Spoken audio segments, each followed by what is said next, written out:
మిత్రులారా, మీరు కూడా వినే ఉంటారు, చాలామంది దేశం మాకు ఏమిచ్చింది, ఏం చేసిందని చెప్పేసి అజ్ఞానంతోనూ బలుపుతోనూ మూర్ఖంగా మాట్లాడుతూ ఉంటారు. కానీ దేశం కోసం మనం ఏం చేస్తున్నాము, దేశానికి మనం ఏమి ఇస్తున్నాము అనేది ఇక్కడ ముఖ్యం. అర్థమవుతుంది?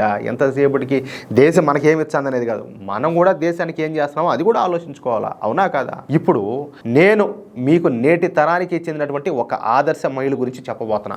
మహారాష్ట్రలోని పూణేకు వచ్చినటువంటి కాశిష్ మెత్వాని 2023లో మిస్ ఇంటర్నేషనల్ ఇండియా కిరీటాన్ని గెలుచుకునింది. మోడలింగ్ అదేవిధంగా యాక్టింగ్లో ఈ కాశిష్ మెత్వానికి ఎన్నో ఆఫర్లు కూడా వచ్చినాయి. అంతేకాదు బయోటెక్నాలజీలో ఈ కాశిష్ మెత్వాని మాస్టర్స్ చేసింది. చూడండి, అంటే మంచి మేధస్సు కలిగినటువంటి ఆవిడ అనమాట. అలాగే హార్వర్డ్ యూనివర్సిటీలో ఆమెకు పిహెచ్డి చేసేందుకు ఛాన్స్ కూడా వచ్చింది. కానీ వచ్చినటువంటి ఏ అవకాశాన్ని కూడా ఏ మాత్రం కూడా లెక్క చేయకుండా దేశం కోసం కాశిష్ మెత్వాని ఆర్మీలో చేరాలనుకునింది. ఎక్కడ?